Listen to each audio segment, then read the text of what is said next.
Um, it felt good to be back, but the process it felt like long. It was like a blur, having a concussion, and then trying to come back a little bit too early, and then getting another concussion, and then having to go through the protocol again. Uh, it was tough, but it gave me a different appreciation for the game, especially it being my last year. You know, I just wanted to. It was just tough, I wanted to get out there and play with my guys, and just having it gave me a different perspective for sure. But it was a rough process, but I got through it, was able to come back for Georgia Tech, and I felt good. When was the first concussion? Um, the first one was against Miami, on field goal. I tried to keep going, keep playing, but it didn't work out too well. So I'm just thankful for the trainers, because I'm a competitor, and I always want to just keep going. No, and it takes what it takes. So I just try to keep going and fight through it. But the trainer came to me and just was like, you're done. Like, take it easy. So they pulled me out the Miami game. Then the second one was at practice, on a Wednesday. Uh, just had just collision, boom, and then I didn't feel too great. Symptoms came back, so then they sat me down again. So that's what led to me missing the other week. But it was cool. It was a good experience. Just having to just learn to take it easy, and just being surrounded by such a good training room staff. Just they'll tell me to calm down. They know. So So it was the week of the NC State game. yeah, it was a week of the NC State game.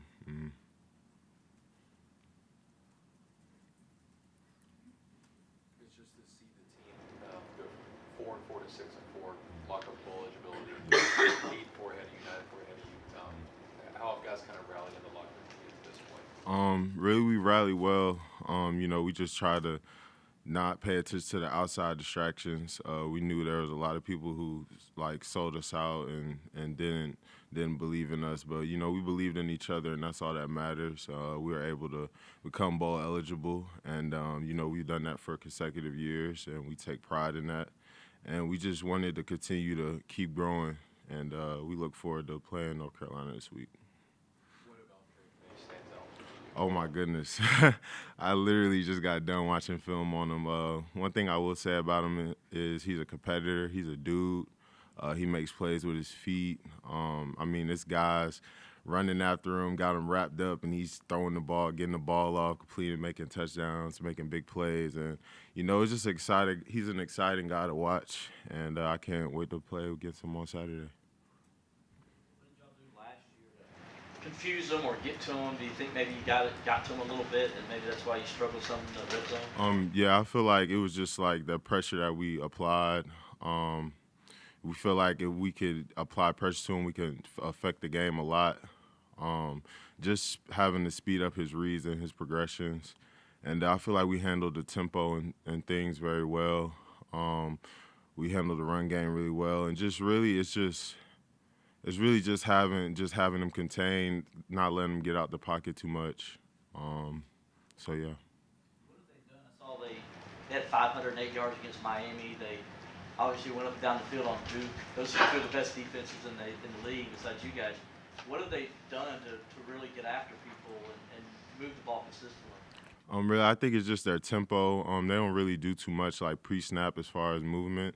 I seen a little bit of like they did a little bit of shifting against Duke. I feel like that got to them really well. And they just have a lot of great weapons. They got a great quarterback out there who can make any throw on the field.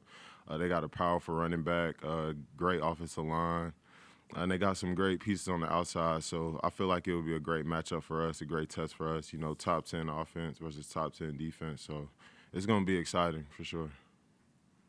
Senior week is always full of traditions and memories and things like that. What's your favorite part about this week, and has that changed at all now that you're in it? I say my favorite part about this week is just like, seeing all the guys just buy in and wanting to give it their all. Just wanting to leave the seniors out on a winning note in the Valley. I know we didn't get an opportunity to do that last year with the loss to South Carolina, but I feel like this year everybody has like a different appreciation for the Valley. I know we had some losses here and there. But I mean, like I could just see it in everybody's eyes. Everybody's just so appreciative of all the older guys and just everybody, just in the staff, just appreciating the seniors. So everybody's just coming out this week. The folks is just having good energy at practice and just enjoying the moment, smelling the roses. But at the same time, getting ready for North Carolina. So I'm excited. Any questions for Justin virtually? Hey, Justin, it's Trevor Gross from CUTigers.com. Hey. You went down against Miami and came back against Georgia Tech. Must have felt great to get a sack right off the bat. But going back to that Miami game, how hard was it to sit helplessly on the sideline and watch them? The defense clearly struggled, but without you in the fourth quarter, couldn't get Miami off the field, and then the lose in overtime. How hard was that to watch, and then how good did it feel to see them kind of step up their game the next week against Tennessee State and then again against Notre Dame? It was hard in that moment, but in that time, you really can't just sit in that moment and just feel helpless for yourself. That was my whole mindset, and it's bigger than me. It's a team effort, and at the end of the day, guys have to step up, which they did. They did step up, and I appreciate them for that. And I just had to take it from a different perspective as far as just like, leading the guys more vocally, not being able to lead by example. So it definitely taught me a lot, and it was fun to see guys step up. Thanks, Justin. Thank you. Anybody else for Justin? Are you a crier? Do you have any tears for your senior day? I didn't cry last year because I knew in my mind, back in my mind, I was gonna come back for a 6th year. So I talked to my roommate Trey Williams about it, and we were just catching up like on just all the moments that we had together, and just thinking about it like guys like Rook and TD. It's just like when you think about it, it's like we grew up together basically. 5 years, spent 5 years together. Just being young teenagers trying to figure everything out. Now we like grown men, so I'm gonna cry. I'm gonna tear up a little bit. It's just a lot, Just it's my last game in the Valley. It's my last time being around the facility, and just being around you guys. I appreciate y'all so much. Spending time with me and allowing me to come up here and speak to y'all. It's fun. I don't really talk much, but when I get up here, I feel like I get to talk a little bit. So I appreciate y'all for that. And I'm definitely be sad, but I'm gonna be hopeful because I know that this university is it has so much success down the line on the way. And man, it's gonna be overwhelming, but I'm excited. Justin, how do you put into words what Clemson has meant for you? Clemson's meant the world for me. Clemson gave me the opportunity to just come here and play football. I grew up watching Clemson. I'm from Georgia. I was never a Bulldogs fan, but I always something about that orange and just watching guys like Vic Beasley and stuff like that play, and Todd. Todd's on the staff now, and like I tell him, like, yo, I used to watch you play like on TV, and it's crazy that he's a coach now, but it just means the world to me. Sweeney has been great to me. Coach Ski has been great to me. Everybody's been great to me and taught me so many valuable things, valuable lessons about life, not just football. Why are you so hopeful that there's better days ahead? Just because of just what we've done in the past and the model of consistency, and the guys that we bring in, love this university and willing to do whatever it takes to make sure that this university sees success, and this university does deserve success.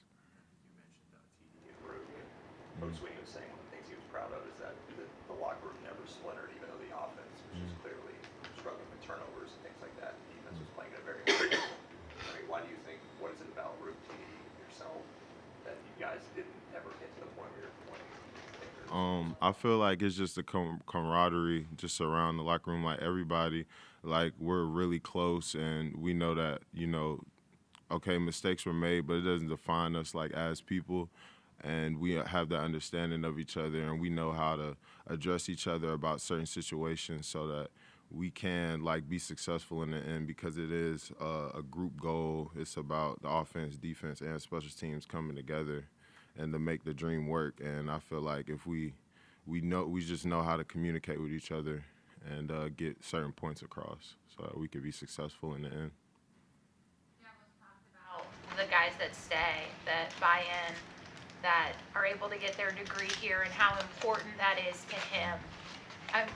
There's ups and downs in everybody's career. Can you remember those moments, and was there ever a point where you're like, am I still supposed to be here? What is my purpose here? And how you were able to get through some of that stuff? Really, it was just me. I feel like, you have to, like, in situations like that, you kind of have to figure it out. I feel like I kind of just figured it out. And my whole thing was like, I just had to worry about control what I could control and let everything just fall into place. And yes, there were times where I struggled. I mean, like, I was young. I'm young, 18, still trying to figure it out in college. Parents at home, and it's so different because, in high school, you could just go to your parents and give them a hug. I can't give them a hug now, so it's like they're far away. So I'm trying to figure everything out and just find people that I could trust and talk to about situations. Like my roommate Trey, we sit down after practice, talk. We talk about our whole day. Like we'll sit down, talk about the week. What do we think? Like, and it just helps to have people like that. And that's why Clemson's such a special place because, like, I could find people to talk to about whatever I was struggling with, whether it be mentally or physically, and I feel like that's just a huge plus, to how Coach Sweeney recruits guys and make sure that the team, chemistry, and it's guys that you can relate to and talk to, not just coaches, and I really appreciate that. Anybody else for Justin? Hey, Justin, I didn't know that you and Trey were roommates. How excited is he about finally being able to see the field? He has a couple more games that he can play here postseason. Trey, he's real excited about it. I just try to tell him, just stay focused and just keep the main thing, and just stay healthy for the most part, and just always try and just be careful, be mindful of everything that you do. And I know that injuries have been like a struggle for him, but I feel like, he has the mental toughness. I've seen him go through a lot. I've seen him play with injuries and still make it through and things like that. I just say he's a really resilient individual, and, like, I just admire his resiliency and just how he continues to work day in and day out. But he's very excited about playing and stuff like that. Thanks, Justin. Thank you.